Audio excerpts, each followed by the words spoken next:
Welcome to set ஃப்ரீயோடைய podcasts. ஆண்டவராகிய இயேசு கிறிஸ்துவின் நாமத்திலே உங்களை நான் வாழ்த்துகிறேன். நம்முடைய யூடியூப் சேனலில் பாட்காஸ்ட் வீடியோ போட்டு ரொம்ப நாள் ஆச்சு.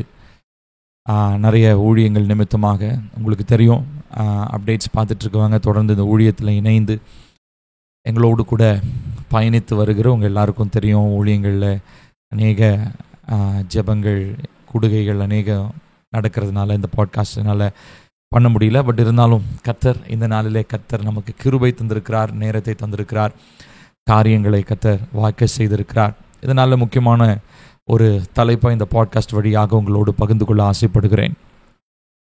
ஒரு சில மாதங்களுக்கு முன்பதாக ஆவியை ஆராய்தல் என்கிறதான ஒரு தலைப்பிலே 4 நாட்கள் மனிதனுடைய ஆவியை குறித்து நான் உங்களோடு கூட பேசினேன். அதை நீங்கள் ஃபாலோ பண்ணியிருப்பீங்க, அதை நீங்கள் கவனிச்சிருப்பீங்கன்னு சொல்லி நான் நம்புகிறேன். அதில் எல்லா மனுஷனுக்குள்ளேயும் ஒரு ஆவி இருக்கிறது. அது ஒன்று பரிசுத்த ஆவியானவரால் நடத்தப்படுகிற ஒரு மனுஷனாக இருப்பான், இல்லைன்னு சொல்லி சொன்னால் அசுத்த ஆவிகளினாலே நடத்தப்படுகிற ஒரு மனுஷனாக இருப்பான். அதிலும் ரொம்ப முக்கியமாக கடைசி நாளிலே உங்களோடு நான் பேசின ஒரு தலைப்பு டெஸ்டிங் த ஸ்பிரிட்ஸ். எப்படி சோதித்து அறிதல், எப்படி ஆவிகளை சோதித்து பார்த்தல் அப்படின்றதான ஒரு தலைப்பில் உங்களோடு பேசினேன். அதில் முக்கியமான ஒரு டாபிக் ஆவிகளை பகுத்தறிவது எப்படி, how to discern the spirits. இந்த தலைப்பை நான் ரொம்ப சுருக்கமாக அன்றைக்கி ஒரு பெரிய செஷன், அது சண்டே சர்வீஸோடு நடந்ததுனால என்னால் அது ஒரு பெரிய செஷன் என்னால் கண்டினியூ பண்ண முடியல. அதனால் அது ரொம்ப சுருக்கமாக நான் சொல்லிட்டேன். பட் அதனுடைய எக்ஸ்ப்ளனேஷனை நான் உங்களோடு கூட இந்த நாளில் கொஞ்சம் விலாவரியாக நான் பேச நான் ஆசைப்படுகிறேன். சரி, இந்த நாளில் நம்ம இந்த பாட்காஸ்டில் நம்ம பேச இருக்கிறதான தலைப்பு ஆவிக்குரிய பகுத்தறிவை பெற்றுக்கொள்வது எப்படி. இந்த இந்த இந்த டிசர்ன்மெண்ட் அப்படின்றது ரொம்ப ரொம்ப நம்ம எல்லாருக்குமே அவசியமான ஒரு காரியம். இதை நம்ம யாருமே நெக்லெக்ட் பண்ணவே முடியாது, உதாசீனப்படுத்தவே முடியாது. நிறைய நேரங்களில் இது ஆவிக்குரிய மனுஷங்க, அதாவது ஒரு ஊழியக்காரங்களுக்கு மாத்திரம்தான், இல்லைன்னா ஒரு குறிப்பிட்ட ஒரு அதாவது தேவனுடைய ராஜ்யத்தில் இந்த ஸ்தானத்தில் இருக்கிறவங்களுக்கு மாத்திரம்தான் அப்படின்னு நம்ம இந்த குறிப்பிட்ட வரத்தை நம்ம சொல்லிவிடவே முடியாது. மேபி இதுக்கு முன்னாடி அப்படி நம்ம நினச்சிருந்துருக்கலாம், இதுக்கு முன்னாடி அது சாத்தியமாகவும் இருந்திருக்கலாம். ஆனால் இனி வருகிற காலங்களிலே, இனி வருகிற அந்த இருள் நிறைந்த நாட்களுக்குள்ளாக நாம் நுழையும் பொழுது ஒவ்வொரு தேவ மனுஷனும் ஆவிகளை பகுத்தறிவது ரொம்ப ரொம்ப அவசியமாக இருக்குது. ஆவிகளை, நம்முடைய ஆவியை சோதித்து பார்க்கணும், நம்ம பழகிற மனிதர்களுடைய ஆவிகளை ஆராய்ந்து பார்க்கணும். அதே நேரத்தில் ஆவிகளை நிதானித்து அறியணும், பகுத்தறியணும். இந்த ஒரு காரியத்தை இது ஒரு ஆடம்பரம் அல்ல, இது ஒரு அத்தியாவசியம். இப்படி தான் நான் இந்த நாளில் நான் பார்க்குறேன். ஸோ ஆகையினாலே இந்த நாளில் தேவ பிள்ளைகள், சபை மக்கள், நீங்கள் எந்த சபையில் எந்த ஊழியத்தில் அங்கத்தினர்களாக இருந்தாலும் கண்டிப்பாக இதை நாம் பழகி கொள்ள வேண்டியது மிகவும் அவசியமாக இருக்கிறது. ஒரு சில முக்கியமான தலைப்புகளிலே இதை உங்களோடு கூட நான் பகிர்ந்து கொள்ள நான் ஆசைப்படுகிறேன். முதலாவது, இதை நாம் வளர்த்து கொள்வதற்கான முதல் வழி இன்டிமசி வித் த ஃபாதர். பிதாவோடு தந்தையோடு இருக்கிறதான ஒரு நெருக்கம். இந்த நெருக்கத்தை பற்றி சொல்லும் பொழுது முதலாவது இந்த நெருக்கத்தை இனிஷியேட் பண்ணவர், இதை ஆரம்பித்தவர் ஆண்டவராகிய இயேசு கிறிஸ்து. ஆண்டவராகிய இயேசு கிறிஸ்து இந்த பூமியில் இருந்த நாட்களிலும் சரி, அவர் அப்போஸ்தலர்களோடு இருந்து ஊழியம் செய்த நாட்களிலும், அதற்கப்புறம் அவர் பரத்துக்கு எடுத்துக்கொள்ளப்பட்டு அப்போஸ்தலர்களுடைய வாழ்க்கையில் பரிசுத்த ஆவியானவர் மூலமாக ஊழியம் நிறைவேற்றப்பட்ட நாட்களிலும் கவனித்து பார்த்தீங்கன்னா, தேவனுடைய பிள்ளைகள் பிதாவாகிய தேவனை நெருக்கமான ஒரு உறவிலே, அப்பா அப்படின்றதான ஒரு நெருக்கத்திற்குள்ளாக இருக்கிறத நம்மளால் பார்க்க முடியும். அதுக்கு முன்னாடி வரைக்கும் பழைய ஏற்பாட்டில் அந்த உறவு இருந்தது, தகப்பன் என்கிற ஸ்தானம் இருந்தது. ஆனால் அது ஒரு நியாயப்பிரமாணம் என்கிறதான ஒரு காரியத்தில் அது என்ன ஆயிடுச்சுன்னா, ஒரு டிஸ்டன்ஸ், ஒரு ஒரு ஒரு ஒரு தூரம் மெயின்டைன் பண்ணுறத மாதிரியே நம்மளால் பார்க்க முடியும். ஆனால் புதிய உடன்படிக்கையின் பிள்ளைகளாக நாம் மாறினதுக்கப்புறம், இயேசு கிறிஸ்துவின் இரத்தத்தினாலே நாம் கர்த்தருடைய மகா பரிசுத்த ஸ்தலத்திற்குள் நுழைகிறதான தைரியத்தை பெற்றுக்கொண்டதுக்கப்புறம் பிதாவாகிய தேவனோடு இருக்கிறதான அந்த நெருக்கத்தில் வளருவதற்கு நமக்கு ஒரு பெரிய ஒரு வாய்ப்பு கிடைச்சிருக்கிறது. ஆண்டவராகிய இயேசப்பா இந்த பூமியில் இருந்தப்போ அவர் பிதாவோடு கூட எப்படிப்பட்ட ஒரு நெருக்கத்திலும் ஒரு ஐக்கியத்திலும் இருந்தாரோ அதே போலவே திரும்ப சொல்லுகிறேன், அதே போலவே அவருடைய பிள்ளைகளாகிய நம்மளும் பிதாவோடு கூட நெருங்கி வளருவதற்கான, நெருங்கி நடப்பதற்காக, ஐக்கியம் கொள்வதற்கு நமக்கு ஒரு பெரிய பாக்கியத்தை இயேசு கிறிஸ்துவின் ரத்தம் நமக்கு தந்திருக்கிறது. அதில் ஒரு சில காரியங்களை உங்களோடு கூட நான் பகிர்ந்து கொள்ள ஆசைப்படுகிறேன். முதலாவது ஒரு வசனம் பாருங்க, யாக்கோபு 4:8 விதமாய் வாசிக்கிறோம், தேவனிடத்தில் சேருங்கள், அப்பொழுது அவர் உங்களிடத்தில் சேருவார். இதுலேயும் இன்னொரு வசனம் கூட நான் கடந்த நாட்டில் வாசித்தேன். மத்தேயுவில் 5வது அதிகாரத்தில் வாசிக்கிறோம். ஆண்டவராகிய இயேசு கிறிஸ்துவினுடைய மலைப்பிரசங்கம்லாம் முடித்து நிறைய உவமைகள்லாம் சொல்லிட்டு அவர் கடைசியாக சொல்கிற ஒரு வசனம், உங்கள் பிதாவாகிய தேவன் சர்க்குணராய் இருக்கிறது போல நீங்களும் சர்க்குணராய் இருங்கள். இப்போது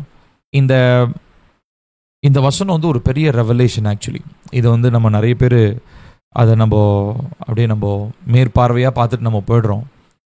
ஆண்டவராகிய இயேசுவை போல மாறுறது ஒரு எதிர்பார்ப்பு, தேவன் நம்ம இடத்துல வைக்கிற எதிர்பார்ப்பு. இயேசுவை போல மாறணும்னு நம்ம ஜெபிக்கிறோம், நல்லது தான். ஆனால் இங்கே ஏசப்பா சொல்கிற ஒரு காரியம், பிதாவை போல, B perfect as your father is perfect. பிதாவை போல, உங்கள் பிதா சர்க்குணராய் இருப்பது, சர்க்குணர்னா பூரணமானவராய், பரிபூர்ணமானவராய் என்று சொல்லி அர்த்தம். பரிபூர்ணமானவராய் இருப்பது போல நீங்களும் பரிபூர்ணமானவர்களாய் இருங்கள். இந்த வார்த்தையை கொஞ்சம் யோசிச்சு பாருங்களேன். இப்போ பர்ஃபெக்ஷன் அப்படின்றது we are nowhere near to perfection. நம்ம யாருமே பிதாவினுடைய பரிபூரணத்திற்கு அருகில் கூட போகிறதுக்கு நமக்கு தகுதி இழந்தவர்கள். ஆனால் ஏசப்பா என்ன சொல்கிறாருன்னா, அவருடைய போதகத்தில், அவருடைய டீச்சிங்கில் சொல்கிறாரு, நீங்கள் உங்களுடைய பிதா சர்க்குணராய் இருக்கிறது போல நீங்களும் சர்க்குணராய் மாறுவதற்கு முயற்சி எடுங்கள். அதாவது பி அப்படின்னு சொல்லும் போது at least be in that process, அந்த செயலில் ஈடுபடுங்கள் அப்படின்னு சொல்லி சொல்கிறார். இப்போது பிதாவாகிய தேவனோடு இருக்கிறதான அந்த ஐக்கியம், தந்தையுடன் இருக்கிறதான அந்த ஐக்கியம், இது ரொம்ப ரொம்ப அத்தியாவசியமானதாக ஆண்டவராகிய இயேசு கிறிஸ்துவினுடைய போதனையிலும் சரி, அதற்கப்புறம் ஆண்டவராகிய இயேசு கிறிஸ்துவினுடைய அடிச்சுவடுகளை பின்பற்றின அப்போஸ்தலர்களுடைய நிருபங்களிலும் சரி நாம் அதை ரொம்ப ஆழமாக தெளிவாக அறிந்து கொள்கிறோம். பிதாவோடு இருக்கிறதான ஐக்கியம். ஸோ இந்த ஐக்கியத்தை இயேசு கிறிஸ்து ஆரம்பித்தார், அதை இப்பொழுது நிறைவேற்றி கொண்டிருக்கிறவர் பரிசுத்த ஆவியானவர், இல்லைங்களா? ஸோ இந்த ஒரு ஐக்கியத்தில் ஒரு மனிதன் நிலைத்திருக்கும் பொழுது அதில் பூரணம் அடையும்படி அந்த மனிதன் முயற்சிக்கும் பொழுது கர்த்தருடைய ஆவியானவர் நிச்சயமாக துணை செய்ய வல்லமை உள்ளவராக இருக்கிறார். சரிங்களா? ஸோ அதனால் நம்ம இப்படி ஒரு மைண்ட் செட்குள்ளே வந்துடக்கூடாது. பிதாவானவர் வந்து பர்ஃபெக்ட், அதனால் அவர்கிட்டலாம் என்னாலலாம் போகவே முடியாது. ஏசப்பா வந்து என்னை பற்றி நல்லா அறிஞ்சவர், எனக்காக மரித்தவர், எனக்காக ரத்தம் சிந்தினவர், அதனால் it is okay, I deal with just the son, not the father. குமாரனோடு பேசி டீல் பண்ணிக்கலாம், பிதாவோட டீலிங்ஸ்லாம் நமக்கு தேவையில்லை. அவர் பக்கத்தில் போன நிறைய பேர், அஃப்கோர்ஸ் பழைய ஏற்பாட்டில் அப்படி தான் நம்ம பார்க்குறோம். அவர் பட்சிக்கிற அக்கினி, பாவத்தை பார்க்க மாட்டாத சுத்த கண்ணன் என்று சொல்லி நம்ம பல காரியங்களை பார்க்குறோம். ஸோ அதை வச்சுட்டு இன்டிமசி வித் த ஃபாதர், தந்தையுடனான அந்த நெருக்கம் சாத்தியம் இல்லை என்கிறதான ஒரு மனநிலைமைக்குள்ளாக, ஒரு புரிதலுக்குள்ளாக நாம் வந்து விடுகிறோம். அது முற்றிலும் தவறானது, அப்படி அல்ல. ஆண்டவராகிய இயேசு கிறிஸ்துவனுடைய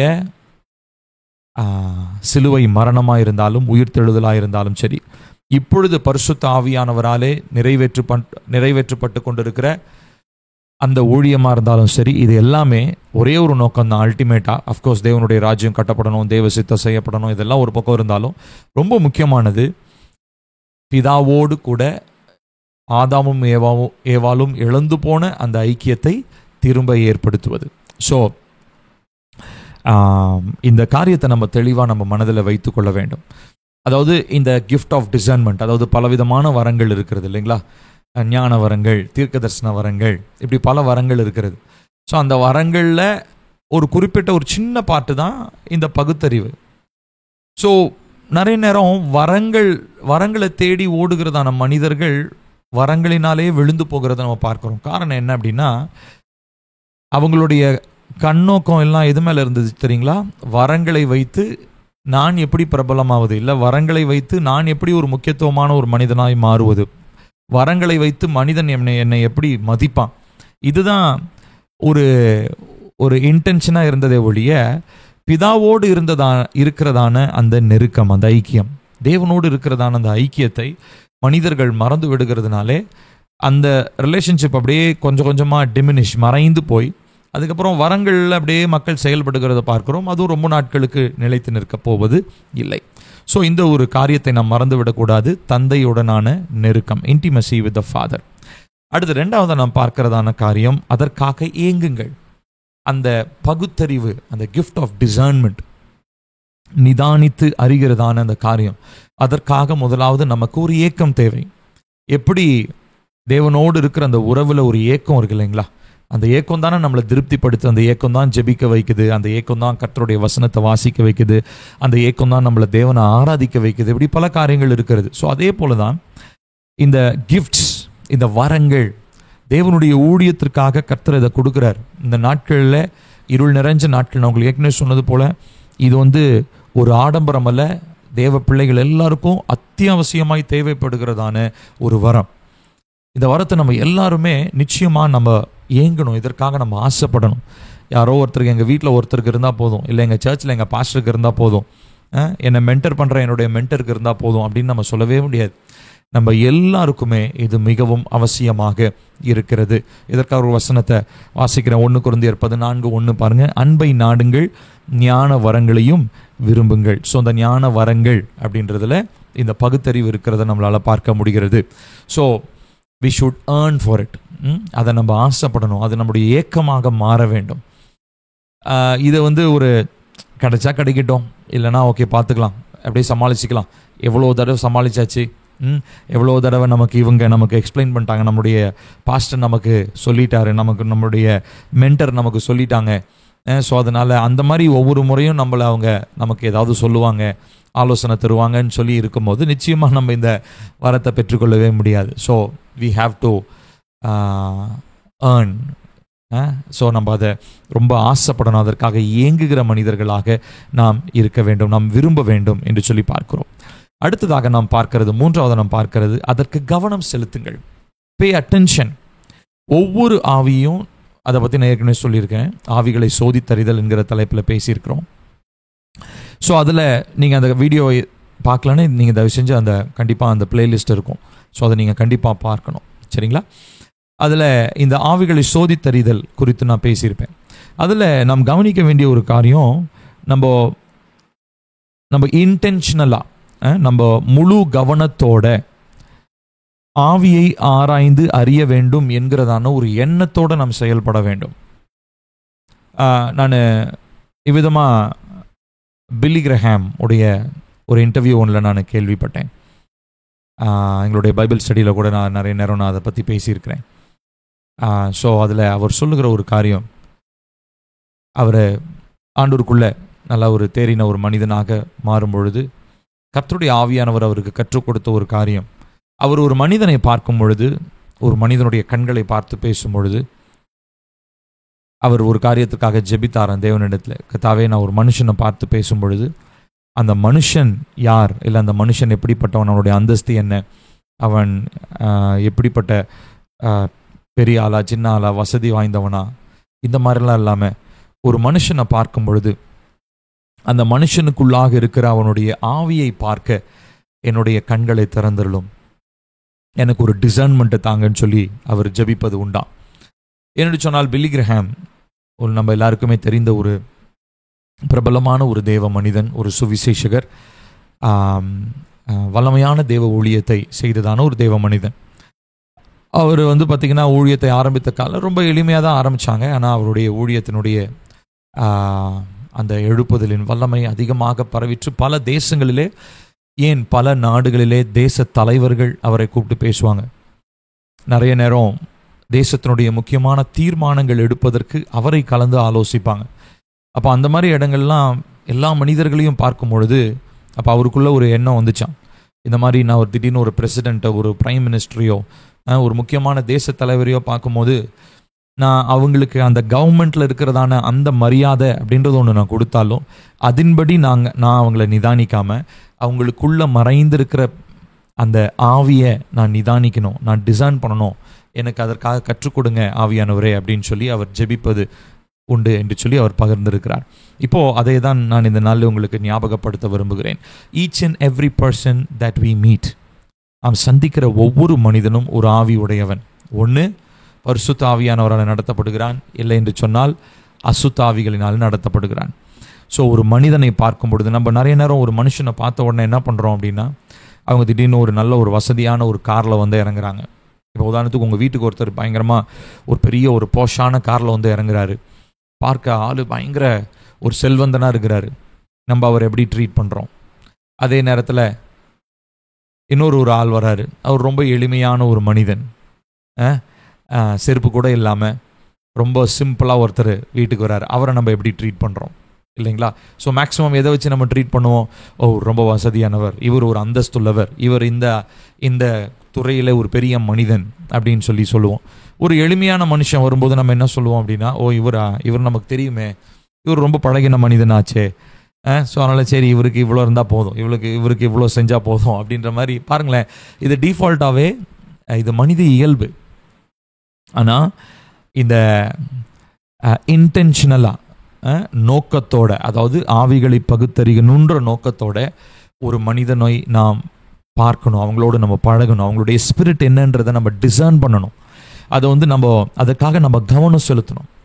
ஸோ நம்ம எப்பயுமே ஃபிசிக்கலாக இருக்கக்கூடிய, அதாவது வெளிப்பிரகாரமாக இருக்கக்கூடிய காரியங்களை வைத்து அவர்களை நிதானிக்கிறவர்களாய், ஆராய்ந்து பார்க்கிறவர்களாய் இல்லாமல், எடை போடுறவங்களா இல்லாமல், அவர்களுக்குள்ளே இருக்கிறதான ஆவியை குறித்து மிகுந்த ஜாக்கிரதையுள்ளவர்களாய் நாம் கவனம் செலுத்த வேண்டியது அவசியமாக இருக்கிறது. பாருங்கள், பிலிப்பியர் 4:8 விதமாய் சொல்லுகிறது, கடைசியாக சகோதரரே, உண்மை உள்ளவைகள் எவைகளோ, ஒழுக்கம் உள்ளவைகள் எவைகளோ, நீதி உள்ளவைகள் எவைகளோ, கற்புள்ளவைகள் எவைகளோ, அன்புள்ளவைகள் எவைகளோ, நற்கீர்த்தி உள்ளவைகள் எவைகளோ, புண்ணியம் எதுவோ, புகழ் எதுவோ, அவைகளையே சிந்தித்து கொண்டிருங்கள். ஸோ இது நம்மளுடைய சிந்தையில் இருக்க வேண்டிய சிந்தனை மாத்திரமல்ல, நமக்கு எதிர்கொண்டு வருகிற மனிதன், அந்த மனுஷன்கிட்ட இருக்கிறதான ஸ்பிரிட்லையும் எப்படிப்பட்டதான எண்ணங்கள் உடையவங்களா இருக்கிறாங்க, அவங்க எப்படிப்பட்டதான சுபாவத்தை வெளிப்படுத்துகிறாங்க, அவங்க எப்படிப்பட்டதான பழக்கம். அதாவது ஒரு சில நேரங்களில் நம்ம பேசுகிற ஒரு ஃபியூ மினிட்ஸில் அவங்களுடைய எல்லா பழக்க வழக்கத்தையும் தெரிந்து கொள்ள முடியாது. ஆனால் உங்களுக்குள்ளே இருக்கிறதான ஆவியானவர், இந்த வரத்தை நீங்கள் பெற்றிருந்து ஆவியானவரால் நிரப்பப்பட்டிருப்பீங்கன்னு சொன்னால், அவங்களோட பேசுகிற ஃபியூ செகண்ட்ஸ் நமக்கு போதுமானதாக இருக்கும். ஆவியானவர் அவர்கள் யார் என்பதை நமக்கு வெளிப்படுத்தி விடுவார். ஸோ அப்போது நம்மளுடைய சிந்தையில் நம்ம எதை குறித்து சிந்திக்கிறோம்? What are our intentions? நம்முடைய உள்நோக்கம் என்ன? ஸோ நம்மளுடைய நோக்கங்கள் உண்மை உள்ளவைகள், ஒழுக்கம் உள்ளவைகள், நீதி உள்ளவைகள், கற்புள்ளவைகள், அன்புள்ளவைகள், நற்கீர்த்தி உள்ளவைகள், புண்ணியம், புகழ், இவைகளை நாம் சிந்தித்து கொண்டிருந்தோம்னு சொன்னால் ஆவியானவருடைய இன்ட்ராக்ஷன்ஸ்க்கு நம்ம விட்டு கொடுக்க முடியும். மற்றபடி நான் சொன்ன மாதிரி கண்களிலே பார்க்குற காரியத்தை வைத்து இவங்க ரொம்ப பெரியவங்க, இவங்க ரொம்ப சின்னவங்க அப்படின்ற அந்த வேறுபாடை நம்ம பழக ஆரம்பிச்சிட்டோன்னு சொன்னால் இந்த காரியங்கள் நம்முடைய சிந்தையில் இல்லாமல் போய்விடும். நிச்சயமாக ஆவிக்குரிய இந்த பகுத்தறிவை நம்மால் பெற்றுக்கொள்ள முடியாது. அடுத்து 4வதாக ரொம்ப முக்கியமாக அதை விரும்ப வேண்டும். ஆஸ்க் ஃபார் இட், அதை கேட்கணும் தேவனுடைய சமூகத்தில். பாருங்கள், இந்த 3 வார்த்தைகளை நான் உங்களுக்காக போட்டிருக்கிறேன். ஞானம், விவேகம், நடைமுறை ஞானம். Wisdom, prudence and practical wisdom. நிறைய நேரங்களில் ஞானமுள்ள மனிதர்களாக அநேகர் இருக்கிறத பார்க்குறோம். ஆனால் அந்த ஞானத்தை அவர்களால் எந்த ஒரு விஷயத்துலையுமே நடைமுறைப்படுத்த முடியாமல் இருக்கிறதையும் பார்க்குறோம். திக்குமுக்காடி கொண்டு இருப்பார்கள். அவங்களுக்கு தெரியாது இந்த ஞானத்தை எப்படி பயன்படுத்துறதுன்னு சொல்லி. சில நேரங்களில் பார்த்திங்கன்னா ஞானம் இருக்கும், ஆனால் அந்த ஞானத்தை சரியான விதத்தில் வெளிப்படுத்த வேண்டியதான விவேகம் இல்லாமல் இருக்கும். ப்ரூடன்ஸ் இது இல்லாமல் போய்விடுகிறத நம்ம பார்க்குறோம். ஆனால் இந்த டிசர்ன்மெண்ட் வரும்பொழுது இந்த 3 காரியங்களையும் நம்ம தனித்தனியாக நம்மளால் புரிந்து கொள்ள முடியும். ஞானம் என்ன, பரத்திலிருந்து வருகிற ஞானம் என்ன, அந்த ஞானம் எனக்குள்ள ஞானம் இருக்குன்றனால நான் போகிற இடத்துலலாம் விஸ்டம் நான் வெளிப்படுத்திக்கிட்டே இருக்க மாட்டேன். எந்த இடத்துல வெளிப்படுத்தணும், எந்த இடத்துல வெளிப்படுத்தக்கூடாது அப்படின்ற வித்தியாசத்தை சொல்லி கொடுப்பது தான் விவேகம், ப்ரூடன்ஸ். அடுத்ததாக ப்ராக்டிக்கல் விஸ்டம் அப்படின்னு சொல்லும் பொழுது நான் கர்த்தருடைய ஆவியானவர் எனக்கு வசனங்கள் மூலமாக அவருடைய சமூகத்தில் நான் காத்திருந்தது நிமித்தமாக எனக்கு அவர் கற்றுக் கொடுக்கிறதான அந்த ஞானத்தை கர்த்தருடைய வசனத்தின் அடிப்படையில் நடைமுறை வாழ்க்கைக்காக நான் எப்படி என் வாழ்க்கையில் செயல்படுத்துகிறேன், மற்றவங்களுக்கு நான் போதிக்கிறேன். ஸோ இந்த காரியத்தை நம்ம ரொம்ப புரிந்து கொள்ள வேண்டும். ஏன்னா டிசர்ன்மெண்ட், கிஃப்ட் ஆஃப் டிசர்ன்மெண்ட், பகுத்தறிவு அப்படின்றது இந்த 3 காரியங்களிலும் அடங்கி இருக்கிற ஒரு காரியம். ஸோ நான் சொன்ன மாதிரி wisdom, prudence and practical wisdom, ஞானம், விவேகம், நடைமுறை ஞானம், இந்த 3மே இல்லாமல் டிசர்ன்மெண்ட்டை நம்ம ஒரு நாளும், பகுத்தறிவை ஒரு நாளும் நம்ம செயல்படுத்த முடியாது. அதற்காக ஒரு வசனத்தை உங்களுக்கு நம்ம எல்லாருக்கும் தெரிஞ்ச வசனம் தான், யாக்கோபு 1:5, உங்களில் ஒருவன் ஞானத்தில் குறைவுள்ளவனாய் இருந்தால் யாவருக்கும் சம்பூர்ணமாய் கொடுக்கிறவரும் ஒருவரையும் கடிந்து கொள்ளாதவரும் ஆகிய தேவனிடத்தில் கேட்க கடவன், அப்பொழுது அவனுக்கு கொடுக்கப்படும். நான் உங்களுக்கு ஒரு காரியத்தை சொல்ல விரும்புகிறேன். நான் நிறைய நேரங்களில் ஆவியில் நிரம்பி ஜெபிக்கிற நேரங்கள், நான் ஜெப விண்ணப்பங்களை சொல்லி ஜெபிக்கிறது, தேவனை ஆராதிக்கிறதுன்னு நேரம் ஒதுக்கினாலும் ஆவியில் நிரம்பி ஜெபிக்கிறது அப்படின்றதுக்காக எக்ஸ்க்ளூசிவாக ஒரு சில நேரங்களை நான் ஒதுக்கி ஜெபிப்பது உண்டு. அந்த நேரத்தில் என்னுடைய சிந்தையில், ஏன்னா நமக்கு தெரியும் பர்சனல் டங், ஏற்கனவே 3 டிஃப்ரெண்ட் டைப்ஸ் ஆஃப் டங்ஸ் பற்றி நான் பேசியிருக்கிறேன். 3 விதமான அந்நிய பாஷைகள் இருக்கிறது. அதை பற்றி நீங்கள் பார்க்கலன்னா இதே பாட்காஸ்ட்டில் 2nd or 3rd எபிசோடில் அதை பற்றி நான் பேசியிருப்பேன். 3 டிஃப்ரெண்ட் டைப்ஸ் ஆஃப் டங்ஸ். அதை பார்க்கலன்னா கண்டிப்பாக நீங்கள் அதை போய் பாருங்கள். இப்போ இந்த பர்சனல் டங், அதில் நான் ஆவியில் நிரம்பி ஜெபிக்கிற நேரங்களில் நம்முடைய சிந்தையில் பார்த்திங்கன்னா, சிந்தை கிட்டத்தட்ட இட் இஸ் ஆல்மோஸ்ட் எம்டி. ஆனால் நம்ம எம்டியாக வைக்க முடியாது. ஏதாவது ஒரு சிந்தனை இருந்துதாகும் இல்லைங்களா? நம்ம சிந்தையை வெறுமையாக்கி கொண்டு நம்ம ஜெபிக்க முடியாது. ஸோ அப்போது நம்ம சிந்தையை எதனால நம்ம நிரப்புகிறோம்? பர்சனல் டங்கில் நம்ம ஜெபிக்கும் போது, தனிப்பட்ட விதத்தில் ஆவியில் நிரம்பி அந்நிய பாஷைகளில் ஜெபிக்கும் போது சிந்தை எதனால் நிரம்பி இருக்கிறது? நம்முடைய சிந்தையில் வரக்கூடியதான அந்த எண்ணங்கள் தேவனுடைய சித்தத்திற்கு பொருத்தமானதாக அலைன்மெண்ட்டில் இருக்கிறதா அப்படின்றத நம்ம ஆராய்ந்து பார்க்கணும்.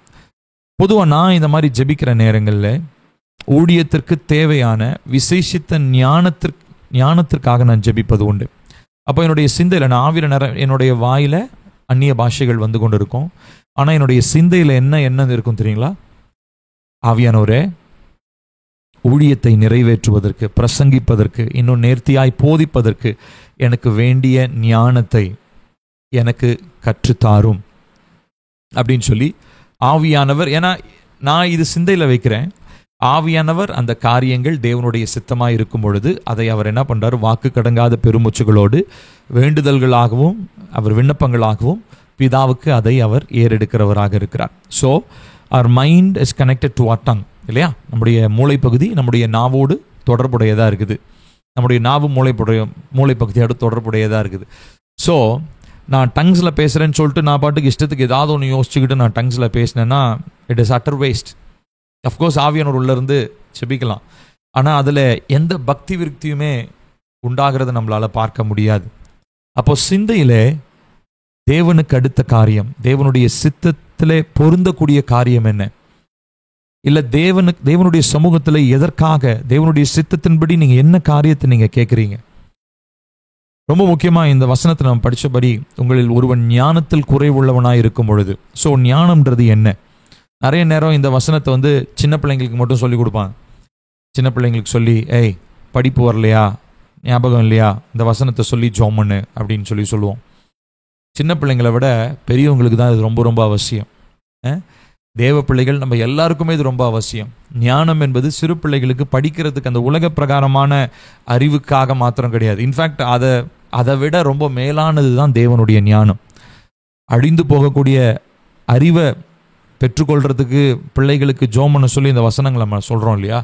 ஆனால் அதை விட ரொம்ப முக்கியமாக அழிவில்லாத தேவனுடைய ஞானம், விவேகம், நடைமுறை ஞானம், இதை நம்ம பெற்றுக்கொள்வதற்கு அதிகமாக நம்ம ஆவியில் நிரம்பி ஜெபிக்க வேண்டியது அவசியமாக இருக்குது. நான் அதுதான் இந்த நாளில் உங்களுக்கு நான் முக்கியத்துவப்படுத்த விரும்புகிறேன். ஸோ அப்போது நம்ம தேவனுடைய சமூகத்தில் ஆவியில் நிரம்பி ஜெபிக்கும் பொழுது இந்த காரியத்தை மனதில் வைத்து கொள்ள வேண்டும். இன்டென்ஷனலாக நீங்கள் டங்ஸில் பேசும் பொழுது எதற்காக நீங்கள் ஆசைப்படுறீங்க? நீங்கள் எந்த துறையில் இருக்கிறீங்க? Maybe you are a businessman, maybe you are a teacher, maybe you are an entrepreneur. நீங்கள் யாராக வேணா இருங்க, ஆனால் உங்களுடைய துறையில் மற்றவர்களை காட்டிலும் நீங்கள் உயர்ந்தவர்களா, உயர்த்தப்பட்டவங்களா, தேவ மகிமைக்காக எழும்பியிருக்க வேண்டும் என்று சொன்னால் யூ நீட் விஸ்டம். உங்களுக்கு ஞானம் தேவை. அந்த ஞானம் பரத்திலிருந்து வருகிற தேவனுடைய ஞானமாக இருக்கிறது. ஆகையினாலே நம்ம எல்லாருமே விசேஷமாக இந்த டிசர்ன்மெண்ட் அப்படின்னு வரும்பொழுது அந்த ஸ்பெசிஃபிக்காக டிசர்ன்மெண்ட்டுக்கு தேவையான விஸ்டமை, ஞானத்தை நம் தேவனுடைய சமூகத்தில் நாம் கேட்க வேண்டியது அவசியமாக இருக்கிறது. ஐந்தாவது நாம் பார்க்கிறது, அதை உணவாக்குங்கள். Feet it. அதுவே நம்முடைய உணவாக மாற வேண்டும். கீழே பாருங்கள், அதே மாதிரி 3 வார்த்தைகளை போட்டிருக்கேன். ஏன்னா அதனுடைய இப்போ நான் போன தலைப்பில் நான் அந்த இதில் சொன்னேன் இல்லைங்களா, அதை விரும்புங்கள். அதுலேயும் ஒரு 3 விதமான ஒரு சப் டாபிக் இருந்த மாதிரி இதுலேயும் 3 காரியங்களை நான் போட்டிருக்கேன். பாருங்கள், மகிழ்ச்சி, தியானம், ஆசை. Delight, meditate and desire. So இந்த 3 காரியங்கள் தேவனுடைய பிள்ளைகளுக்கு ரொம்ப ரொம்ப அவசியம். ஸோ அதை உணவாக்குதல். கர்த்தருடைய வார்த்தை தான் நமக்கு உணவு, பிரதானமான உணவு. அதுதான் பிரைமரி ஃபுட், கர்த்தருடைய வார்த்தை, மன்னா.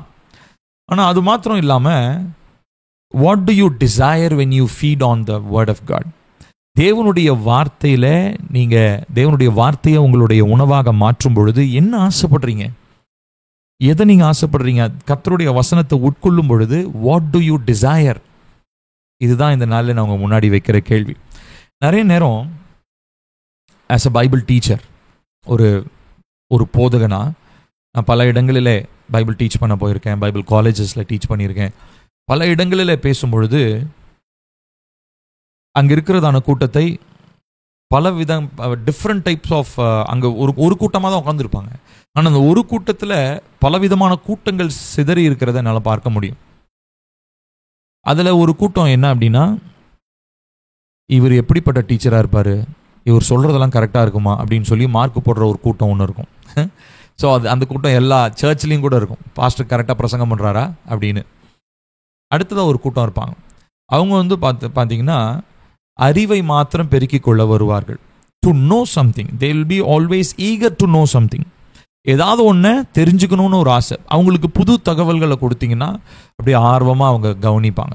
இப்போ உதாரணத்துக்கு நம்முடைய வசனங்கள் ஏதோ பேசுகிறீங்க, அந்த பிரசங்கத்தில் இருக்கிறதான வரலாற்று பின்னணியெல்லாம் பேசி அதில் உள்ள முக்கியமான தகவல்கள், அகழ்வாராய்ச்சி காரியங்கள் இதெல்லாம் பேசுனீங்கன்னா அப்படியே பயங்கரமாக வியந்து போய் அப்படியே பார்த்துக்கிட்டே இருப்பாங்க.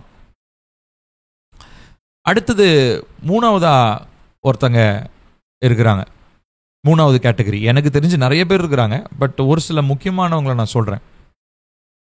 அந்த கேட்டகரி பார்த்தீங்கன்னா எதை பற்றியுமே கண்டுக்கவே மாட்டாங்க.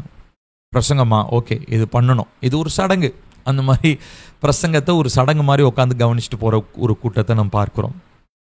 அதில் பார்த்தீங்கன்னா இந்த 2வது கேட்டகரி இருக்காங்க இல்லைங்களா, இவங்களை நம்ம எப்பயுமே திருப்தி செய்யவே முடியாது. இந்த முதல் கேட்டகரியை விட்டுருங்க, அவங்க மார்க் போட்டுக்கிட்டே இருக்கட்டும். கடைசி கேட்டகரி அவங்க ரட்சிக்கப்படணும் கண்டிப்பாக. சர்ச்சுக்குள்ளே இருந்தே ரட்சிப்பை இழந்து போயிருக்கிற கூட்டம் தான் அப்படிப்பட்ட கூட்டம். அவங்களுக்கு என்னன்னே தெரியாமல் கண்ணை கட்டி காட்டில் விட்ட மாதிரி அப்படியே ஒரு கண் சொருகி போனவங்களாக இருப்பாங்க. ஆனால் இந்த நடுவில் இருக்கிறாங்க பார்த்தீங்களா ஒரு கேட்டகரி, அதாவது வசனத்தை அறிந்து கொள்ளணும்னு ஆசை இருக்கும், ஆனால் அதோடைய ஸ்பிரிச்சுவல் இம்ப்ளிகேஷன்ஸ் பற்றி பேசும்பொழுது, ஆவிக்குரிய மகத்துவங்கள், ஆவிக்குரிய காரியங்கள், நம்ம வாழ்க்கையில் இதிலிருந்து இதை சரி செய்து கொள்ளணும்னு சொல்லி பர்சனலாக அந்த வார்த்தை பேசப்படுற அந்த வார்த்தை அவங்களுடைய லைஃப்பை தனிப்பட்ட விதத்தில் தொடர மாதிரி வரும்பொழுது அவங்களுடைய கவனம் மாறிடும். ஆனால் தகவல் கொடுக்க ஆரம்பிச்சிங்கன்னா, கதை சொல்ல ஆரம்பிச்சிங்கன்னா, ஒரு சுவாரஸ்யமான ஒரு சம்பவத்தை சொல்கிறீங்க, இல்லை அதுக்கு பின்னாடி இருக்கிற பின்னணியத்தை சொல்கிறீங்கன்னா அப்படியே கவனமாக கவனிப்பாங்க. ஆனால் அதிலிருந்து வருகிற ஒரு ஆவிக்குரிய சத்தியம், டாக்ட்ரின், ஒரு டீச்சிங், இல்லை ஒரு டெலிவரன்ஸு, அந்த மாதிரி ஏதாவது ஒன்று ஆத்மாவுக்கு தேவையான ஒரு காரியம்னு சொல்லும் பொழுது அப்போ அவங்களுடைய கவனம் அப்படியே மாறிவிடும். நான் நிறைய பேரோட லிட்டரலாக அவங்களுடைய முகத்தை பார்க்கும் போதே தெரியும். அதாவது நல்ல கவனமாக, நல்லா கண்ணு நல்லா விழிச்சு கவனமாக கவனிச்சுட்டே இருப்பாங்க நம்ம சுவாரஸ்யமான தகவல்களை கொடுக்கும் பொழுது. ஆனால் கர்த்தருடைய ஆவியானவர் இப்படி சொல்ல வராரு அப்படின்னு சொல்லி சொன்னும் போது அப்படியே கண்ணெல்லாம் சோர்ந்து போயிடும். காரணம் என்னன்னா, அது வரைக்கும் அவங்களுடைய, நான் என்ன சொல்ல வரேன் அப்படின்னா, ஸோ நிறைய நேரங்களில் we feed for our mind, not for our soul. நிறைய நேரம் நம்முடைய அறிவின் பெருக்கத்திற்காக நாம் இந்த காரியங்களை நாம் உணவாக்கி கொள்கிறோம். அறிவின் பெருக்கம். ஆனால் அறிவின் பெருக்கத்திற்காக ஒரு காரியத்தை நம்ம உணவாக்கி கொள்ளும் பொழுது அது ஆத்துமாவுக்கு பிரயோஜனம் இல்லாததாக போய்விடுகிறது. ஆனால் எப்பயுமே அறிவை நம்ம பெற்றுக்கொள்வது நல்லது தான். ஆனால் அந்த அறிவு நம்மளை எங்கே நடத்தணும் அப்படின்னு சொல்லி சொன்னால் நம்முடைய ஆத்துமாவிலே ஒரு டிரான்ஸ்ஃபர்மேஷன், ஒரு உருமாற்றத்திற்குள்ளாக வழி நடத்தணும். ஸோ அதை கர்த்தருடைய ஆவியானவர் தான் அந்த வசனங்கள் மூலமாக செய்ய முடியும் இல்லைங்களா? ஸோ அதுதான் இங்கே நம்ம பார்க்குறோம். ஸோ இந்த பகுத்தறிவு அப்படின்றத நிறைய நேரம் பகுத்தறிவை ஒரு இன்ஃபர்மேட்டிவாக தான் லேர்ன் பண்ணணும்னு நினைப்பாங்க. அதாவது இவங்க இப்படிப்பட்டவங்க, இவங்க இப்படிப்பட்டவங்கன்னு சொல்லி கேட்டகரைஸ் பண்ணி அவங்கள அந்த கேட்டகரிக்கு ஏற்ற மாதிரி ட்ரீட் பண்ணணுன்றதுக்காக ஒரு ஞானத்தை ஒரு ஞானம் சொல்ல முடியாது, அது அறிவு. அந்த அறிவை வளர்த்து கொள்றதுக்காக டிசைன்மெண்ட்டை விரும்புவாங்க. அது முற்றிலும் தவறானது. நான் சொல்றது உங்களுக்கு புரியும்னு நினைக்கிறேன். ஒருத்தங்களை ஒரு கேட்டகரியில் கொண்டு சேர்க்கணுன்றதுக்காக அவங்கள டிசைன் பண்ணுறது, அவங்களுடைய ஸ்பிரிட்டை டிசைன் பண்ணுறது. ஆனால் உண்மையாலுமே சொல்லணும் அப்படின்னு சொல்லி சொன்னால் நம்மளுடைய டிசையர் என்ன, நம்முடைய ஆசை என்ன? So why do we design the spirits? ஏன் நம்ம ஆவிகளை நம்ம பகுத்தறியணும்?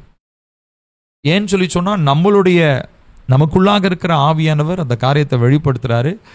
ஏதோ ஒரு மாற்றத்தை நம்மளுடைய ஆவி மூலமாக அவங்களுக்கு கொடுக்க அவர் விரும்புகிறார். So unless and until you desire it, இது உங்களுடைய ஆசையாக மாறவில்லை என்று சொன்னால் நம்ம நிச்சயமாக என்ன பண்ண முடியாதுன்னு சொல்லி சொன்னால் இந்த டிசைன்மெண்ட்டில் நம்ம வளரவே முடியாது. ஸோ நிறைய நேரம் அது வெறுமனே நம்மளுடைய மூளையை நிரப்பக்கூடிய ஒரு அறிவின் களஞ்சியமாக தான் நம்ம பார்க்குறோமே ஒழிய அதை நம்மளுடைய டிசையராக, நம்முடைய ஆசையாக நம்ம அதை பார்க்கறது இல்லை. பாருங்க, அதுதான் நம்ம எபிரேயர் 4:12 வாசிக்கிறோம். தேவனுடைய வார்த்தையானது ஜீவனும் வல்லமையும் உள்ளதாயும் இருபுறமும் கருக்குள்ள எந்த பட்டயத்திலும் கருக்கானதாயும் ஆத்துமாவையும் ஆவியையும் கணுக்களையும் ஊனையும் பிரிக்கத்தக்கதாக உருவ குத்துகிறதாயும் இருதயத்தின் நினைவுகளையும் யோசனைகளையும் வகையறுக்கிறதாகவும் இருக்கிறது. ஸோ இதுதான் கர்த்தருடைய வார்த்தை. ஸோ கர்த்தருடைய வார்த்தையை நம்ம வெறுமனே அதாவது நாலேஜ், அறிவு அப்படின்றதுக்காக மாத்திரம் இல்லாமல் இதை நம்ம ஸ்பிரிச்சுவலாக ஆசைப்பட்டு அதை தியானித்து அதை விரும்பி மகிழ்ச்சியோடு அதை ஏற்றுக்கொண்டு அது நிமித்தமாக என்னுடைய ஆவியே கர்த்தருடைய வார்த்தை டிசைன் பண்ணுது, நான் இந்த டிசைன்மெண்ட்டில் வளர்ந்தவனா நான் எதிர்கொள்ளுகிறதான மனிதர்களை நான் என்ன பண்ணுறேன், டிசைன் பண்ணுறேன். இந்த காரியத்தை கர்த்தருடைய ஆவியானவர் நமக்கு கற்றுக் கொடுக்கிறார். 6வதாக நாம் நடைமுறைப்படுத்த வேண்டும். Practice it. நடைமுறைப்படுத்துறதுனா போகிறவங்க எல்லாரையும் அப்படியே பார்த்து அந்த நிறைய நேரம் அப்படியே அவங்கள உத்து பார்த்து இந்த நோக்கு வர்மம்லாம் நம்ம பண்ண முடியாது. ஸோ அதை பற்றி நான் பேச விரும்பல. அது தவறான ஒரு முறை. நோக்கு வர்மம்னு சொல்லுவாங்க. அப்படியே பார்த்து அப்படியே அவங்கக்கிட்ட இருக்கிற இன்ஃபர்மேஷன்லாம் அறிஞ்சிக்கிறது. ஸோ அந்த மாதிரி ஒரு மேஜிக் கிமிக்ஸ்லாம் இங்கே கிடையாது. ஸோ ஸ்பிரிச்சுவல் டிசைன்மெண்ட்ன்றதில் அதெல்லாம் தாண்டி அதெல்லாம் தேவனை அறியாதவர்கள், அசுத்தாவிகளை பயன்படுத்துகிறவர்கள் அது செஞ்சுட்டு போட்டோம். நோக்கு வர்மம்ன்றது இருக்குது. நிறைய நேரங்களில் நிறைய மனிதர்கள் அப்படியெல்லாம் செய்கிறத நம்ம பார்க்குறோம். அது அசுத்த ஆவிகளினாலே நடத்தப்படுகிற மனிதர்கள். ஆனால் நீங்கள் ஆவியானவரால் நடத்தப்படும் பொழுது உங்களை எந்த மனுஷனும் நோக்கு வர்மத்தினால கண்ட்ரோல் பண்ணவே முடியாது. ஆவியானவரால் நிறைந்திருக்கும் பொழுது உங்களுடைய கண்கள் எல்லாம் அந்த மனுஷனுக்கு பார்க்கும்போது அக்கினியாக இருக்கும்னு நினைக்கிறேன். ஸோ அதை பற்றி நம்ம பேச வேண்டிய அவசியம் இல்லை, அது நம்முடைய தேவையும் இல்லை.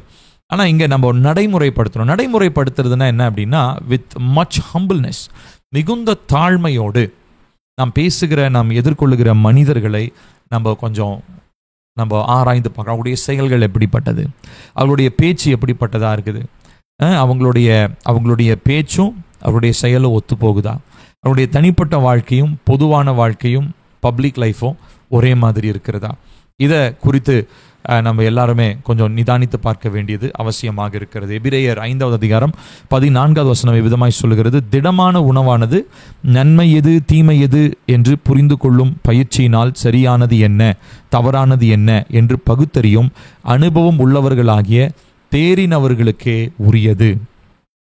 இதுதான் திடமான உணவு. பாருங்க, தவறானது என்ன சரியானது என்று சொல்லி பகுத்தறியும் அனுபவம் உள்ளவர்கள். இவங்கள வசனம் என்னன்னு சொன்னது, தேறினவர்கள், to be mature in the spirit. So immature people அப்படின்றவங்களும் இருக்கிறாங்க. ஸோ கிறிஸ்தவங்க அப்படின்றவங்க எல்லாருமே மெச்சோர் கிடையாது. இன்னைக்கு நம்ம பார்க்கக்கூடியதான கிறிஸ்தவர்களிலே கிட்டத்தட்ட 70%, ஏன் நான் 80% கூட சொல்லுவேன், இம்மெச்சோர் பீப்புள் தான். இம்மெச்சோர்னா அவங்கள துஷ்டமாக அவங்கள வந்து இதாக ரொம்ப குறைவாக நினைக்கிறதுக்காகவோ அவங்கள எடை போடுறதுக்காகவும் நான் சொல்லலை. அவர்கள் இன்னும் ஆவிக்குரிய வாழ்க்கையில் தேவனை அறிய வேண்டிய பிரகாரம் அறியலை, ஆவிக்குரிய காரியங்களுக்கு இன்னும் அவங்களுடைய கண்கள் திறக்கப்படலை, இன்னும் புதிதான வெளிப்பாடுகளுக்குள்ளாக அவங்களுடைய வாழ்க்கை இன்னும் வரலை. ஸோ அப்படிப்பட்டவர்களுக்காக நாம் ஜெபிக்க வேண்டும். அப்படிப்பட்டவர்களை நாம் தேவனுடைய பக்கமாக நம்ம திசை திருப்ப வேண்டியது நம்முடைய வேலையாக இருக்கிறது. கர்த்தர் நம்ம மேலே கொடுத்துருக்கிற ஒரு பெரிய பொறுப்பாக இருக்கிறது. அப்போது இந்த டிசர்ன்மெண்ட் அப்படின்றத நம்ம நடைமுறைப்படுத்த வேண்டும், ப்ராக்டிஸ் பண்ணணும்.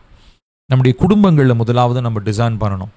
நிறைய நேரங்களில் நம்ம யாரெல்லாம் நம்ம டிசைன் பண்ணணும்னு நினைப்போம், ஆனால் நம்மளுடைய சொந்த பிள்ளைகளை நம்மளால் டிசைன் பண்ண முடியாது.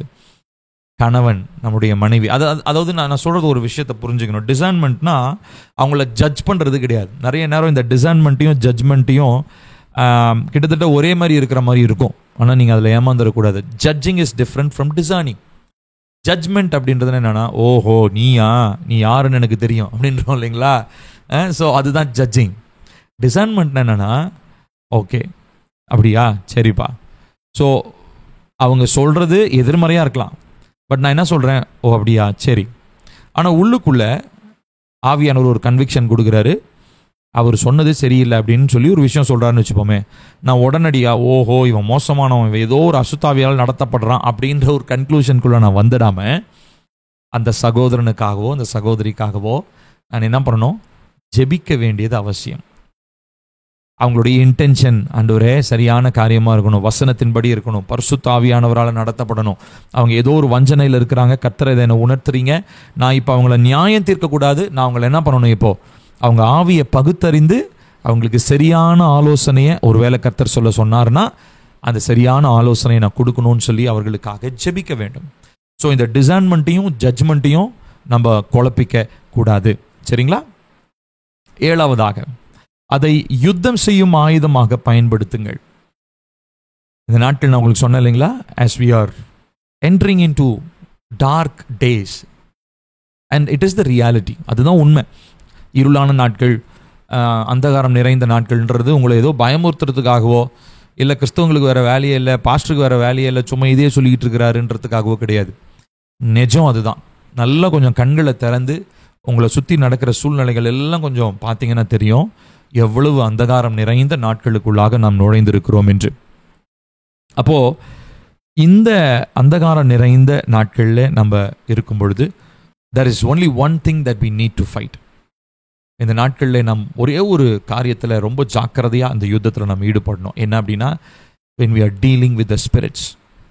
மற்ற எல்லாத்தையுமே ஆவியானவர் நமக்கு கரெக்டாக நமக்கு சொல்லிடுவார், வசனங்கள் வரும், ஆவியனுடைய வழிநடத்துதலை பார்க்க முடியும். ஆனால் இந்த டிசைனிங் அப்படின்னு வரும்போது மட்டும் நிறைய நேரங்களில் நம்ம அதை தெளிவாக நம்ம என்ன பண்ணுறது இல்லைன்னா நம்ம அதை செயல்முறைப்படுத்துறது இல்லை. ஸோ இதை ஒரு ஒரு ஆயுதமாக நாம் புரிந்து கொள்ள வேண்டும். Discernment is a weapon in spiritual warfare. ஆவிக்குரிய பகுத்தறிவு அப்படின்றது ஆவிக்குரிய யுத்தத்தில் கர்த்தர் நமக்கு கொடுக்கிறதான ஒரு ஆயுதம். சரிங்களா? ஸோ இது ஒரு ஆவிக்குரிய ஆயுதமாக இருக்கிறது. ஸோ அது ஆயுதமாக தான் நம்ம பயன்படுத்தும். ஸோ ஆயுதத்தை நம்ம எல்லா நேரத்துலையும் பயன்படுத்திகிட்டு இருப்போமா? இல்லை, சண்டை போடுற நேரத்தில் பயன்படுத்தும். கரெக்டு தானே? ஸோ இப்போ அதே போல் தான் இந்த டிசைன்மெண்ட் அப்படின்றத நமக்கு எதிராக வருகிறதான மனிதர்களாக இருக்கலாம், ஆஃபீஸில் உங்களுக்கு எதிராக பேசுகிற மனிதனாக இருக்கலாம், அக்கம் பக்கத்தில் இருந்து உங்களுக்கு எழும்புகிற மனிதர்களாக இருக்கலாம், உங்களுக்கு விரோதமாக எழும்புகிற சத்ருனுடைய திட்டங்களாக இருக்கலாம். இந்த மாதிரி நேரங்களில் எக்ஸ்க்ளூசிவாக நமக்கு தேவைப்படுகிறது டிசைன்மெண்ட். ஏன் ஒரு சில நேரம் எதிராக கூட இருக்க மாட்டாங்க, ஒரு சில நேரம் நமக்கு ஃப்ரெண்டு போலவே வருவாங்க, சாதகமானவங்களா ரொம்ப க்ளோஸ் ஆனவங்களாகவே வருவாங்க. அந்த நேரத்தில் டிசைன்மெண்ட்டை தூக்கி ஓரம் வச்சிருக்கக்கூடாது. அந்த நேரத்திலும் நமக்கு டிசைன்மெண்ட் தேவை. சரிங்களா? So we do not know when there is a spiritual warfare. எப்போ நமக்கு ஸ்பிரிச்சுவல் வார்ஃபேர் இருக்குன்னு நமக்கு தெரியாது. ஸோ இந்த ஆயுதத்தை நம்ம ரெடியாக நம்ம கையில் வச்சுருந்தோம், டிசைன்மெண்ட் அப்படின்ற ஆயுதத்தை ரெடியாக நம்ம கையில் வச்சுருக்கும் போது நிச்சயமாக நாம் அந்த யுத்தத்தில் நம்மால் ஜெயிக்க முடியும். பாருங்கள், 2 கொரிந்தியர் 10:3-5 உங்களுக்காக வாசிக்கிறேன். நாங்கள் சரீரத்தில் நடக்கிறவர்களாக இருந்தும் சரீரத்தின்படி போர் செய்கிறவர்கள் இல்லை. ஏன்னா மாம்சத்தோடும் ரத்தத்தோடும் நம்முடைய போராட்டம் இல்லை. எங்களுடைய போராயுதங்கள் சரீரத்திற்குரியவைகளாக இல்லாமல் அரண்களை அழிக்கிறதற்கு தேவ பலமுள்ளவைகளாக இருக்கிறது. நான் வேற ஒரு டிரான்ஸ்லேஷன்லேருந்து வாசிக்கிறேன். ஸோ அதனால் அரண்களை நிர்மூலமாக்குகிறதுக்குன்னு நம்மளுடைய ஓல்டு வெர்ஷனில் இருக்கும். இந்த டிரான்ஸ்லேஷனில் அரண்களை அழிக்கிறதற்கு தேவ பலமுள்ளவைகளாக இருக்கிறது, அவைகளால் நாங்கள் வாக்குவாதங்களையும் தேவனை அறிகிற அறிவிற்கு விரோதமாக எழும்புகிற எல்லா மேட்டிமையும் அழித்து எல்லா எண்ணங்களையும் கிறிஸ்துவுக்கு கீழ்ப்படியுமாறு சிறைப்படுத்துகிறவர்களாக இருக்கிறோம். ஸோ இந்த இடத்துல நாம் பார்க்கிறோம், போராயுதங்கள், எங்களுடைய போராயுதங்கள் சரீரத்துக்குரியவைகளாக இல்லாமல் அரண்களை அழிக்கிறதற்கு தேவ பலமுள்ளவைகளாக இருக்கிறது. So not just one weapon, we have different types of weapons. பலவிதமான ஆயுதங்களை கர்த்தர் நமக்கு கொடுத்துருக்கிறார். அதில் ஒரு ரொம்ப முக்கியமானது தான் இந்த பகுத்தறிவு. ஸோ அதை நம்ம என்ன பண்ணுறோம் அப்படின்னு சொன்னால், நம்ம வாக்குவாதங்கள், தேவனை அறிகிற அறிவுக்கு விரோதமாக எழும்புகிற மேட்டிமையை அழித்து எல்லா எண்ணங்களையும் என்ன பண்ணுறோமா, கிறிஸ்துவுக்கு கீழ்ப்படியுமாறு சிறைப்பிடிக்கிறவர்களாக நாம் இருக்கிறோம். We are bringing every thought captive under Christ Jesus. கிறிஸ்து இயேசுக்குள்ளாக நாம் சிறைப்பிடிக்கிறோம் அப்படின்னு சொல்லி நாம் வாசிக்கிறோம். ஸோ இந்த டிசர்ன்மெண்ட் என்கிறதான, இந்த பகுத்தறிவு என்கிறதான இந்த வரத்தை நாம் ஒரு ஆயுதமாக பயன்படுத்த நாம் பழகி கொள்ள வேண்டும். நாம் சரியான விதத்தில் அதை நாம் பயன்படுத்த வேண்டும். அடுத்தது 8வதாக நாம் கவனிக்க வேண்டிய ஒரு காரியம், ஸ்டூவர்ட் இட், அதை மேற்பார்வையிடவும். ஸ்டூவர்ட்னு சொல்லி சொன்னால் அதை ஒரு கண்ட்ரோல்குள்ளேயே, அது ஒரு கட்டுப்பாட்டுக்குள்ளேயே, அது எப்பயுமே ஒரு ஒரு ஒரு ஒரு ஒரு ஒரு பிடி நம்மளுடைய கையில் எப்பொழுதுமே இருக்க வேண்டும். ஏன்னு சொன்னால் நிறைய நேரங்களில் இந்த பகுத்தறிவு பெற்ற மனிதர்கள், இந்த வரத்தை பெற்றவங்களுக்குள்ள கொஞ்சம் கொஞ்சமாக அந்த பெரும் அப்படியே உள்ளே வர ஆரம்பித்த உடனே அவங்க எல்லாரையுமே ஜட்ஜ்மெண்ட்டில் தான் பார்ப்பாங்க. நான் உங்களுக்கு ஏற்கனவே சொன்னேன் இல்லைங்களா, discernment and judgemental are almost close. ரெண்டுமே கிட்டத்தட்ட ஒரே மாதிரி இருக்கிற மாதிரி இருக்கும். ஆனால் ஜட்ஜ் பண்ணும்போது, நம்ம ஒருத்தங்களை நியாயம் தீர்க்கும் போது அவங்கள குற்றவாளிகளாக தீர்க்கிறோம். ஒருத்தங்களை பகுத்தறியும் போது அவங்களுக்காக மன்றாடி ஜெபிக்கிறோம். சரிங்களா? ஸோ இந்த வித்தியாசத்தை நாம் புரிந்து கொள்ள வேண்டும். பாருங்க, ஆஸ்வால்ட் சேம்பர்ஸ் என்கிறதான ஒரு தேவ மனிதன், அவர் விதமான ஒரு வார்த்தையை சொல்லியிருக்கிறார். God never gives us discernment in order that we may criticize, but that we may intercede. So Oswald chambers என்கிற மனிதன் சொல்றாரு, பகுத்தறிவை கர்த்தர் எதற்காக கொடுக்குறாரு அப்படின்னு சொல்லி சொன்னால், ஒருத்தங்களை கிரிட்டிசைஸ் பண்ணி, ஒருத்தங்களை கிண்டல் அடிச்சு, அவன் யாருன்னு எனக்கு தெரியும், அவனுடைய ஆவி சரி கிடையாதுங்க, அவன் ரொம்ப மோசமானவன் அப்படின்னு சொல்லி கிரிட்டிசைஸ் பண்ணுறதுக்காக இல்லை, அவர்களுக்காக மன்றாடுவதற்காக. அதற்காக தான் இந்த பகுத்தறிவை கர்த்தர் நமக்கு கொடுத்திருக்கிறார். சரிங்களா? ஸோ அதை நான் கீழே போட்டிருக்கேன், discernment is not a spiritual exercise to render judgment. அப்போது இந்த பகுத்தறிவு அப்படின்றது நம்மளுடைய வாழ்க்கையில் மற்றவங்களுக்கு ஒரு நியாய தீர்ப்பை வழங்குகிற ஒரு ஆயுதமாக இருக்கக்கூடாது. ஆவிகளை, அசுத்தாவிகளை நாம் இனம் கண்டு கொள்ள வேண்டும். மறைமுகமாக வேஷம் அணிந்து வருகிற ஆவிகளை இனம் கண்டு கொள்ள வேண்டும். விசுவாசிகளுக்குள்ளேயும் சபைகளுக்குள்ளேயும், ஏன் ஒரு சில நேரங்களில் ஊழியர்களுக்குள்ள கூட மறைஞ்சிருக்கிற ஆவிகளை நாம் இனம் கண்டு கொள்ள வேண்டும். எதற்காக இனம் கண்டு கொள்கிறோம்? அவங்கள பற்றி காசிப் பண்ணுறதுக்கா, அவங்கள பற்றி தூத்தி திரியறதுக்கா? இல்லை, அவர்களுக்காக ஜெபிக்கிறதுக்காக. நான் இந்த விஷயத்தை திரும்ப நான் திருத்தமாக சொல்ல விரும்புகிறேன். டிசர்ன்மெண்ட்டுக்காக ஜெபிக்கிறவங்க, அவங்களுக்காக மன்றாடணுன்ற மனசு இல்லைன்னா கண்டிப்பாக அந்த வரத்துக்காக தயவு செஞ்சு ஆசைப்படாதீங்க. ஏன்னா பெருமையோடு இந்த வரத்தை பெற்றுக்கொண்டோம்னா அது அழிவுக்குள்ளாக, ஒரு மேட்டிமையான ஒரு எண்ணத்திற்குள்ளாக நம்மளை அழைத்து செல்லும்.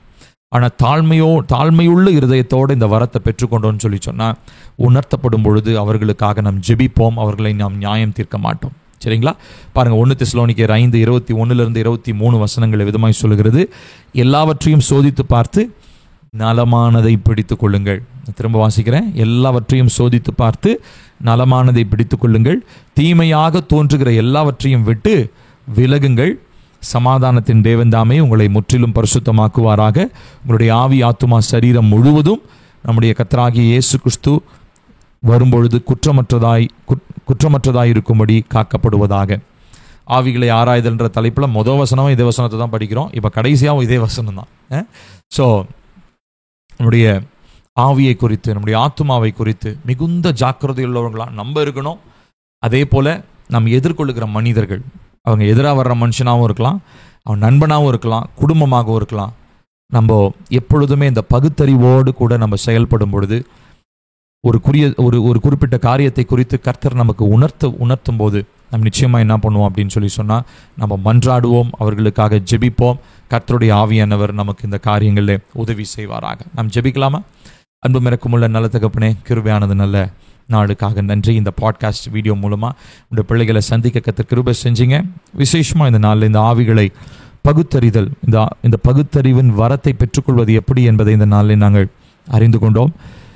இந்த நாளில் நாங்கள் கேட்ட இந்த வார்த்தைகளின் பிரகாரமாய் நாங்கள் சகலவித ஜாக்கிரதையோடு இந்த வரத்தை விரும்பி ஆசைப்பட்டு இதை நாங்கள் நடைமுறைப்படுத்தி நியாயம் தீர்க்கிறவர்களாக இல்லை, கர்த்தர் உணர்த்தும் பொழுது எங்களை சுற்றி இருக்கிறவர்களுக்காக நாங்கள் தாழ்மையோடு ஜெபிக்கிறவர்களாக எங்களை மாற்றும். எல்லாவற்றுக்கும் மேலாக எங்களுடைய ஆவியை நாங்கள் நிதானித்து ஆராய்ந்து அறிந்து நலமானதை நாங்கள் பற்றி பிடித்து கொள்ள கர்த்தர் எங்களுக்கு உதவி செய்யும். நீரே எங்களோடு கூட தொடர்ந்து பேசும். வசனங்கள் மூலமாய், வெளிப்பாடுகள் மூலமாய், ஆவில நிரம்பி ஜெபிக்கிறது நிமித்தமாய் உடைய பிள்ளைகளுக்கு மகத்தான காரியங்களை கர்த்தர் வெளிப்படுத்தும். உடைய வருகைக்காக எங்களை ஆயத்தப்படுத்தும். இயேசுவின் நாமத்தில் கேட்கிறோம் நல்ல பிதாவே. ஆமென், ஆமென், ஆமென். தேங்க்யூ. God bless you. அடுத்த பாட்காஸ்ட் சீக்கிரமாக வரும். அதற்கான தலைப்புகளை நான் ஆயத்தம் பண்ணி கொண்டிருக்கிறேன். கர்த்தர் நம்மை ஆசீர்வதிப்பாராக. God bless you.